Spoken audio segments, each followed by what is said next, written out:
Haircut looking fly. Yeah, the place I went to, really good. Might probably be going there. Ah! There we go. Just give you a sound. They cue it up. Yep. Nah, it looks good. Thanks, man. Yeah. I would say I'm not one of the. I'm not gonna be one of those barbers where I'm like, man, I could have done better. No, like I think they did a good job, for sure, and they cut it typically how I would. So yeah, well, and I told him what you told me, basically. Yeah. And then his only criticism was actually the line that you cut in to the hairline a little bit. I didn't cut a hairline in. Well, there was like these little baby hairs that were. I always growing up in trimmed the those. Front. Gotcha. Yeah. So they thought. Welcome back, everybody. By the way, to the well, Lousy Show. Welcome back. I'm Sam. Oh, my camera's doing that thing again. Oh. That's awesome. Y'all can't see it, but yeah. Yeah. On my end, you went full on rubato too, but fortunately, we don't get that audio. That's why we don't rely on Discord. Thanks, Discord. No, but they thought you were cutting it in on purpose. I was like, I don't know. I just let him fucking do his thing. And they were like, yeah. He was like, was he Latin by chance? From a Puerto Rican guy. And I was like, nope. No. You know where I learned that? You know where that specific? I'll tell y'all. So I told him, I think, but. Yeah, for you, everybody at home. So we've kind of briefly touched on this. I've been a barber for a long time, and I learned how to cut from a black dude. Yeah. And so edges are everything. And like, especially with you, because you and I both have massive foreheads, movie-sized screen foreheads, if you will. It's gonna make you conscious now. But like, I would always just like scissor cut yours in to give a tighter edge because I didn't want to push your hairline back. So yeah. I was like, I don't know if he did it on purpose or if it was just like, but you know, and then I told him your background. Was he Puerto Rican? Yeah. Show him a picture of me. He'd be like, yeah, he's Puerto Rican. No. I'm talking about, like, he asked if you were Latin. The guy was Puerto Rican. Yeah. Oh, okay. Yeah. That's still funny though. Like, oh yeah. But I should have just pulled up your picture and be like, yeah, look. Honestly, like edge ups are like, they're one of the key parts of a good haircut. Like tight edges make a haircut just hit. Yeah. And that's one thing that I've found is like, you know, especially early on, like doing tight edges is very, very, very important. A very, very brief story here. The reason why, when I was learning, I was going through like getting my chair. And a guy who I used to help when he came to the cell phone store, like he was like, yo, dude, you cutting hair now? I'm like, yeah. He was like, I'll come by and get a haircut. And I fucked his edges up. And I like, cause I like did his haircut and I was proud of it. And I left to go get lunch. And when I came back, the dude who was teaching me was like, yo, so I just fixed your haircut. And I was like, huh? What? And he was like, yeah, no, I 100% fixed your haircut. And, yeah, you fucked him up. Like you're paying for his cut. And I was like, what? And then he actually took pictures of where I'd fucked it up. And I like one side, like if you bring your head back like this, somebody like a barber from the top side can see like the perfect points. Yeah. And I had one side like fucking pushback and it was bad, dude. Ooh, I felt so bad for him. And from then on though, forehead. yeah, from then on, edges have been tight. Like that was one of the key things I learned. That and straight razor edges. Boom. Yeah, this dude is dope. He has like 17 years experience. He's been doing it forever. Yeah. So like, yeah, he's a master barber then. Okay. Oh yeah. So, nice. Been doing it a while. Yeah. I mean, like that's the thing. You want to find people who've been doing it for quality, you know, not the money, you know, because that's the thing I was telling you about that I'm worried about. Is like for you trying to find a new barber, you know, it's finding someone who's not in it for the money is really difficult nowadays because you know, a lot of people just see an easy way to make a couple quick bucks. And he is a bit cheaper than in most places out here too, which is nice. So like, how much was he? If you don't mind me asking. So he was 52 for and that's cheaper than most places. God, for haircut and beard trim. Yeah. So like most places that I see are like 65 plus. So that's insane. Yeah. Well, and honestly, like it depends on what you're getting. So for instance, I have a client here now who he and I were just chit chatting back and forth, and he was explaining to me that when he's here, or when he was going to his last place, he was paying like $130 some odd dollars for a haircut. But he was going, but it was more of the experience than it was just the cut. Yeah. Because the haircut, he said that was one of the things he always said was he never got right. Well, like he would go in and he would tell him, "Hey, I want basically a mid-bald fade, on near high and tight, but a mid-bald fade. I want blended, I want trimmed, I want, like a good clean cut." And they would never get it right, but it was always, they would edge him up with a straight razor and then, the alcohol on top and things like that. Like, and he wasn't paying for the alcohol. This was all just one big purchase. Like he was buying a King's package basically every single time. And for anybody wondering at home, I only charge $20. Yep. That's it. If you want to tip me more, sick. I appreciate it. Not a requirement. And a lot of barbers out there are gonna be like, dude, shut the fuck up. Like, but to me, it's not a requirement, but I just charge $20 because to me, yes, everybody deserves a good haircut. A haircut, I firmly believe a good haircut can change the world. But I don't believe you should fucking sink your wallet just to get a good haircut. Yeah. And that's been the struggle up here, has been trying to find somewhere that's like decent, Yeah. So like I've just been finding like the best reviewed, decently priced places. Yeah. Like I don't mind 50, like 50. It's up there, especially because I was used to, I'd give him $10 as a tip every time. So I'd pay $30 every time. And even actually before that, the place I went to before you moved to Texas, that was $30 for the beard trim and the haircut. Yeah. And they would shampoo your head and massage it and do all this fun shit. And I was like, that was nice. Yeah. You never did that. Fuck you. I didn't have the facilities for that, big man. What do you mean? Hold up. You have a bathtub. Oh Lord. He could have washed me. I mean, you'd asked. I'd have said no. I thought it was implied. No, like but no, that's just my prerogative when it comes to haircuts, because like a lot of times you see, and this has nothing to do with our episode today. Nope. Mind you, this is just, I noticed his cut as we literally like got on camera. I was like, oh, yeah, that's a clean cut. But like a lot of places today, you have so many just outrageous corporatized places. Yeah. I'm not free promoting them motherfuckers on here. Y'all can kick rocks to Fort Knox, bitch. But y'all know who I'm talking about. Yep. And this shit ain't too great, motherfuckers. So anyways, clips or cuts in the name. Yeah, somewhere around there. But like, you got your nice mom and pop shops where the old school dudes like, giving fresh high and tights. Love those.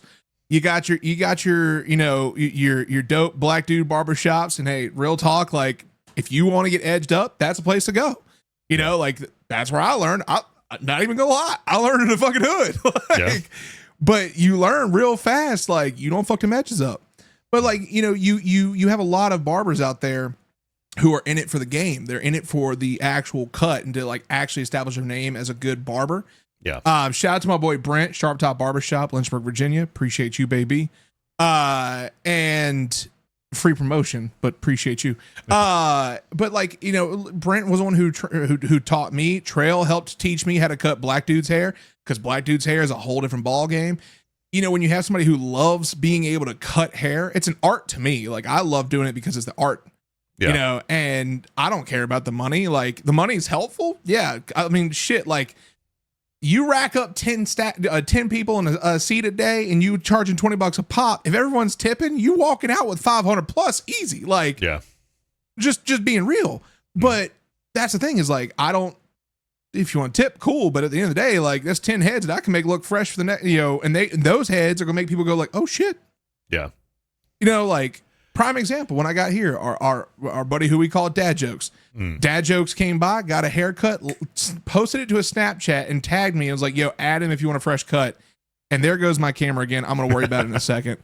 Yeah. Or I'm going to cut it off and cut it back on. Fuck it. But like he came by, he got a fresh cut. He tagged me on Snapchat. And as soon as he did, I had people blowing up my Snap like, yo, let me come through. Like the product speaks, Yeah. So, but that's my rant for that. And ironically enough, today's episode is about rants because now you tied it in. Yeah, there we go. Yeah. So before we got going, we legit were just like, what are we going to talk about today? Yep. And I was like, hey, I got something, but I'm not going to say it until we get in the episode because I need to fucking bitch. Yeah. So I'm going to bitch for a second. And this might be like pet peeves. This may be like lousy pet peeves or just a lousy bitch vent session. Who knows? If it's pet peeves, I got a lot. Yeah. So let me explain something real quick. And this is a pet peeve of mine as a parent. And this is where my vent comes into play. And I'm going to give some backstory real quick. I want to give you the preamble, the aroma before the meal, if you will. Mm-hmm. Yep. So today I had a lot of chores and things I had to do because, ironically enough, this weekend I was supposed to get a lot of shit done. And what happens when I have a lot of shit to get done? Bad shit happens. What happened to me? I was in the hospital. But I'm much better. Need no worry.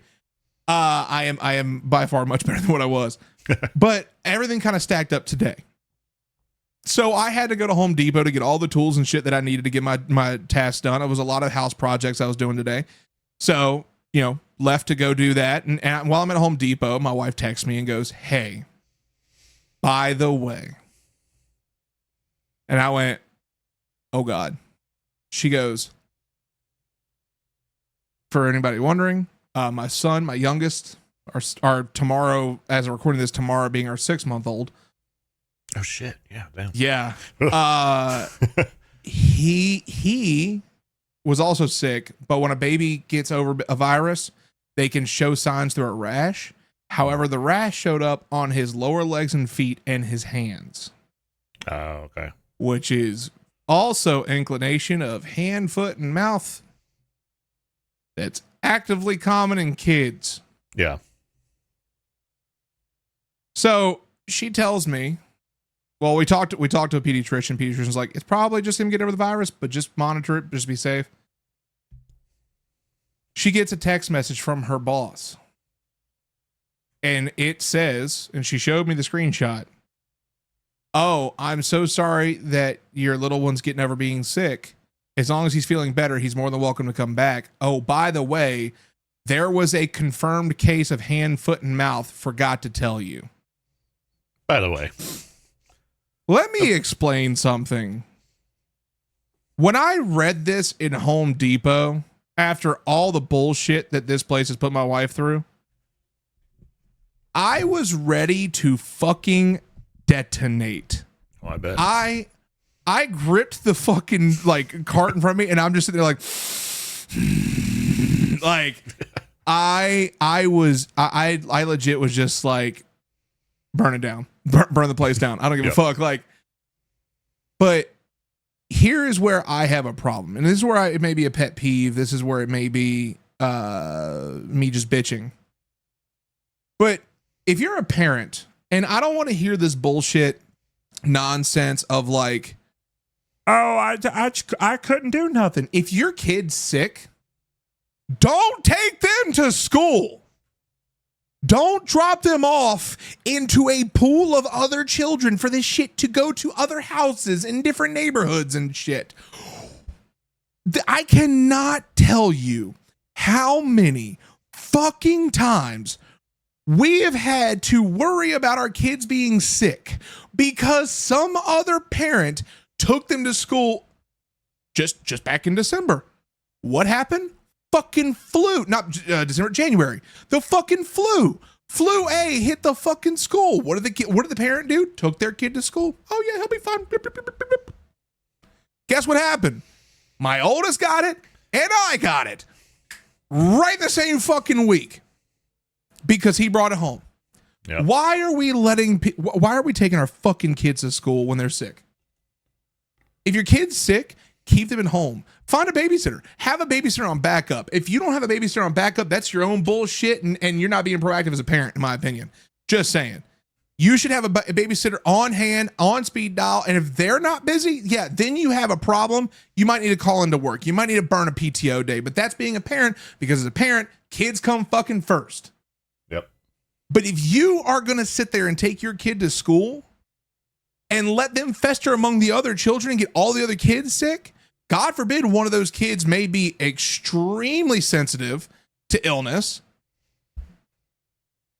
Well, what are you going to do now? The little Timmy that was at school that you took your kid to, and he got them sick. Now that kid's in the hospital. Like, it truly burns me up. And then on top of that, fuck the director of that damn school too. If you're watching this, if somehow this graces your goddamn YouTube For You page, fuck you and the ground you walk on. Like, I cannot begin to explain the burning rage inside of me when someone actively just leaves something out like that. It's like, oh, I just forgot.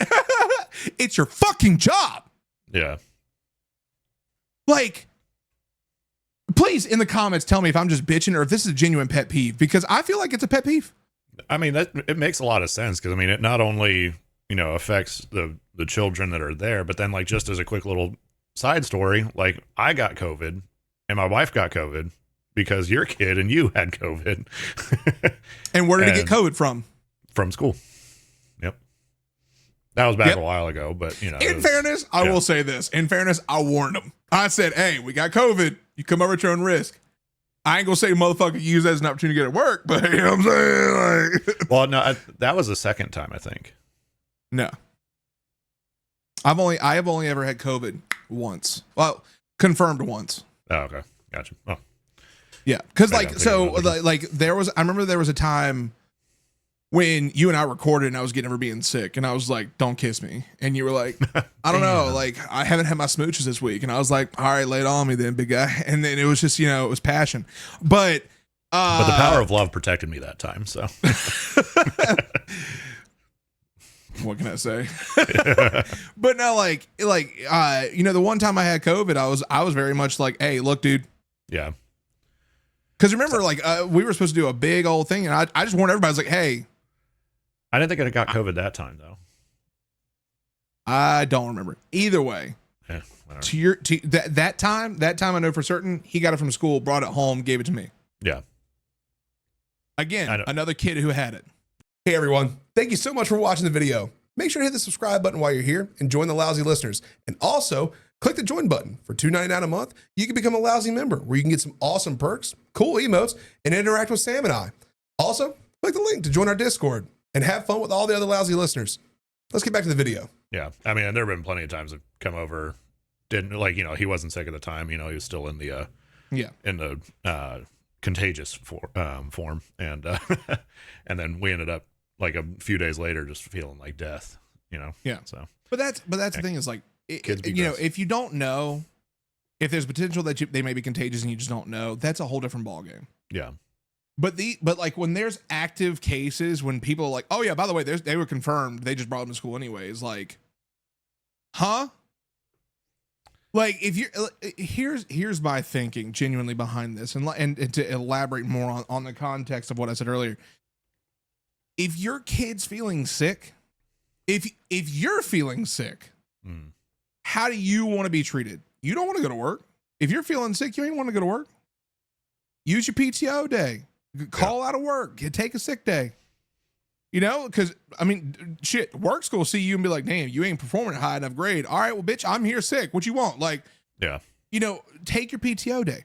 If you know for a fact you're probably gonna take a sick day when you're sick, your kid probably deserves one too, right? You would think. You would fucking think.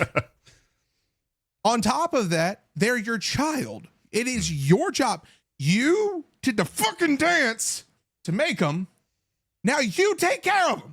I'm just. It is not that difficult to understand as a parent that your child comes first. If I have plans and my kid gets sick, plans are canceled. Not because I want them to be canceled, but because my child comes first. Mm-hmm. If my wife is sick, guess what? I take up her duties as a parent. Why? Because the kids come first. If I'm sick, much like this past weekend, what happens? She took up my duties. Kids come first. Yep. If the kids are sick, they're not fucking going to school. I'll take a damn sick day and tell my boss, hey, look, I'll log in and get some quick stuff done that y'all need for the day, but I got to take a day because both boys are here sick. Like, if I know it's bad enough, I'm just messing my boss, be like, hey, I got to take a day tomorrow. Both boys are sick. I ain't gonna be able to log in. Like, take the day, be a parent, but do not allow your kids to go out into public to spread this bullshit. Like, they don't know. They don't understand. They're learning. They're not a fucking fully functional adult who can go, oh, I'm sick. I bet if I go outside and I meet somebody, I'm going to get them sick too. That don't work like that. They go, oh, I'm sick. I don't feel good. Mommy, daddy, hold me. Like, yeah. Do we expect our kids to be fucking fully functional adults by the age of 2? I just don't get it. I don't fucking get it, dude. Yeah. But like I said, yeah. And we'll turn this into a pet peeve episode, but I needed to get that off my fucking chest. And we have a really good public platform that we can talk on. And again, in the comments, let me know if I'm being rational or not here. But like, we'll turn this into a fucking pet peeve episode because I feel like we can definitely have some fun with that real quick. But I needed to say that shit, man. Like, yeah. Second pet peeve, motherfuckers who cut hair for money. Fuck them. Like, hey, if you want to cut hair for the game, cut it for the game. Let your work do the talk. Then you make some money. There you go. 2 pet peeves for you. Make it a pet peeve episode. Yeah. I mean, yeah, I guess if we're going to make it a pet peeve episode, my biggest one, and this doesn't not necessarily apply on this because you're going to hear me say this and immediately think like, but what about him? And I'll explain. Don't worry. Don't worry. Is being interrupted when I'm trying to say something. And now that sometimes happens on here, mostly because of Discord delay. So I was gonna say Discord delay is a bitch. Yeah. So yeah, Discord can be pretty rough sometimes. And so, it happens. But if I especially when I was working at the previous place, somebody would ask me something and then I would sit there and start explaining it. And then they would interrupt and then either go off on some other random tangent or some other kind of bullshit.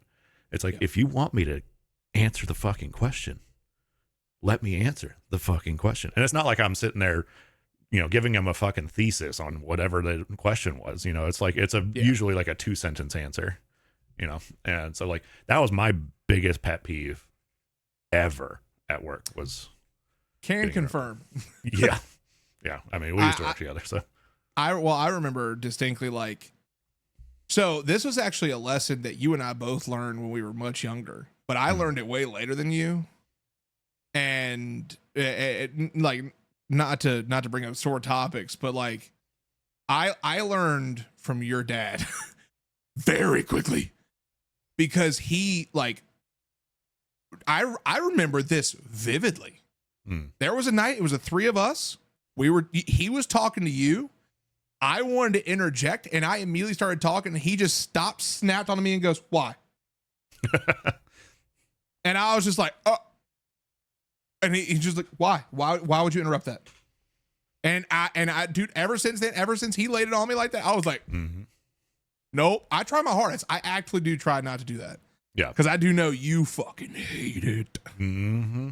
Yep. Yeah. I mean, it could be something that you want to do in a conversation and you got to feel it out sometimes, like sometimes you can get away with it. Sometimes you can't, but if you feel like somebody's just rambling at a certain point, but then maybe, but no, it's my biggest pet peeve. And I probably got it from him, honestly, because I would say so. Yeah. Because that was definitely his as well. So, but we grew up in a household of being able to respect each other's conversations and and statements, and then when somebody violates that, you get a little mad. So well, I would say even when we were doing in-person podcasts, in-person shows, we didn't really talk over each other because it was almost that was something that you and I have actually established over being friends for 2 decades, is we give visual cues when a thought hits.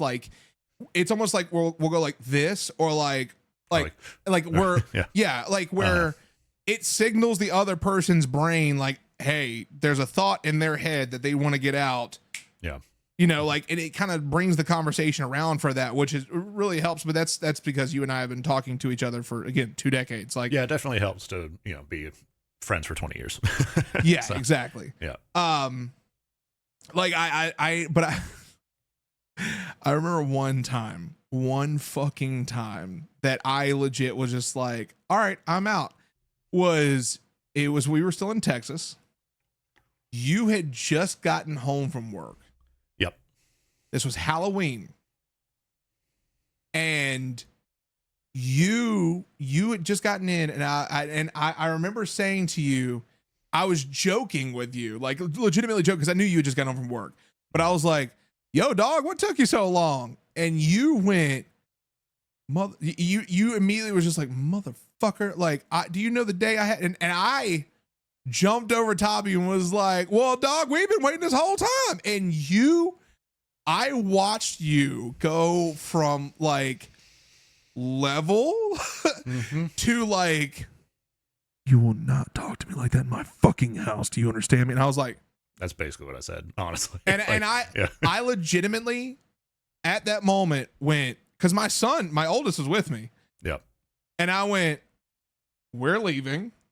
Get in the car. And then as I'm leaving, you were like, are we gonna meet you there? And I was like, I don't know, are you? Like, because I was like, in my head, I was joking with you, and you took it personal. And I was like, we can fight right here, dog. All right, let's go. Like, we'll scrap in the front yard. But you know, it didn't click until later. Because the funny part too, and this is how he and I get over fights, if we ever have a disagreement, there'll be stone cold silence. Yep. We won't say a fucking word to each other.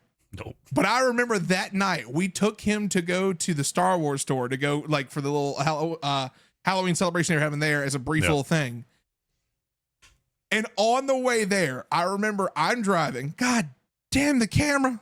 I don't know what's up with this camera right now. The camera curse is passed on. I don't either, dude. Yeah, dude, it's on me now.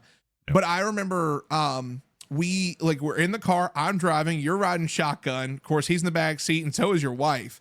Yep. She has no idea how to handle this scenario because she's never really seen us like this. And I remember you went, you started the conversation, you went, hey, that's a good song. And I went, yeah, the album's pretty good too. Yeah. So like, how was your day, man? And then, like, it was just right back into conversation. We just need like a little bit of time to decompress. Yes. And that's me when I get home from work, honestly. Like I need 20 minutes top, like at least I should say, to just like, don't fucking talk I to will me. say, like, I will say, you should not be like that. Are you shitting me? Dude, I can't with this. This is about to be a fucking issue, dude. Okay, because this is shit would have happened in last week. All right. Yep. Yeah, y'all can't see it. This is why we record the way we do. Yep. The way we do. The way we do. You know what I'm saying? The way we do. Yeah, how you doing? You know, how you doing? How you doing? How you doing? Weird. But no, the way it used to be though, it used to be like we were ready to rumble, dog. Yep. Oh man, you know what? I think I know another pet peeve, and I think this has happened more as of late as I've gotten older and more into my own household projects and like trying to learn more. But I genuinely despise people who act like they're a professional at something they have no fucking clue how to do. That literally just happened to me yesterday at the airport. Lay it on me. What happened? So my wife and I were just out of town in Denver for a wedding. Awesome wedding. A lot of fun. Flying back. We're in a lounge in Denver and we're at a bar. And a guy goes up to the bar and he's like, hey, do you have a charger for this new iPhone? He was an older guy, didn't know what was going on. And the bartender was like, yeah, give me a second. I got like 3 people behind you. Let me get them some drinks and then I'll look. And then this older lady comes up, that's the other bartender. And then he's like, hey, could you look for a charger for him? And she's like, all right, what kind, iPhone or Samsung? And then he's like, iPhone. But then the other bartender's like, well, it's the same as the Samsung. And then the original bartender was like, no, it's not. Or not the original bartender. The older lady was like, no, it's not. They're different. And so like he's trying to explain like, no, this happened over here. And then she's like, no, it's not. No, it's not. It never has been, never will be. And at this point, I'm just like,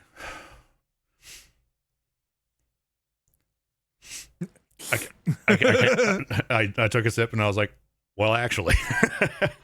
And then she starts trying to lecture me. She's like, well, I got all these phones. And I was like, all right, well, I sold cell phones for a long time. It's different now.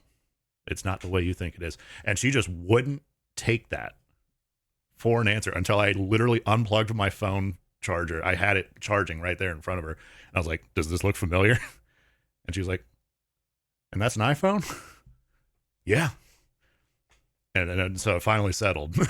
But oh my God, she just like, she was getting on my fucking nerves. But yes, you are 100% right on that. Yeah. No, I'm not going to give a specific example because I could go on with a bunch of them, but I will just leave it at the thought of people, like genuinely people who act like they're professionals at something. And especially if it's in like an active process of doing that, like it's their first time doing it and you're like, you told me you knew how to do this. Like, just be honest. Yeah. Because you're effectively what you're doing is lying. That's all you're doing. You're being a liar. And you're going to take the trust right out of somebody if you do that. But it could be something as simple as a fucking iPhone charger or something as large as a fucking, I don't know, like mechanical work or whatever. Like when people act like they, dude, I had the perfect example of this and you remember this. It's when I owned a fucking Ford Explorer. Yeah. Yeah. I'm not going to give any names, but I'm going to say this.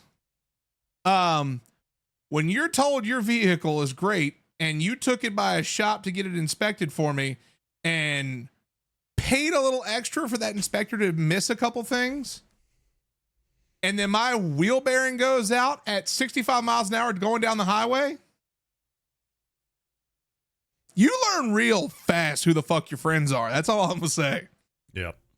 Yeah. Like I remember that vividly. I remember the moment my brakes went out and I'm sitting there like screaming into stopped traffic, not moving, stopped traffic.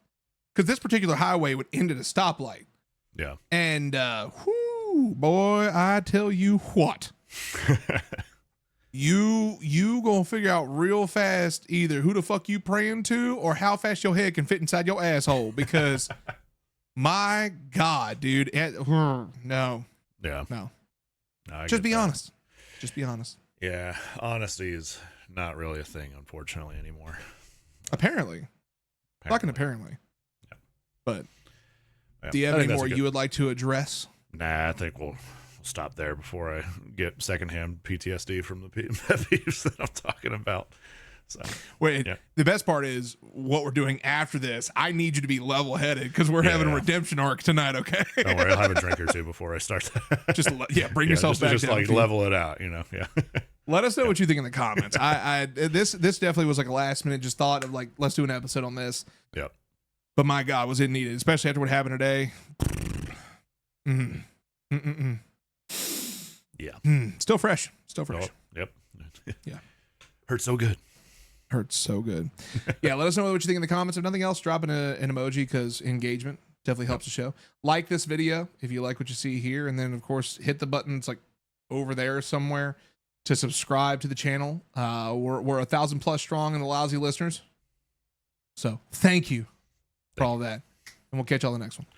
Peace. Later.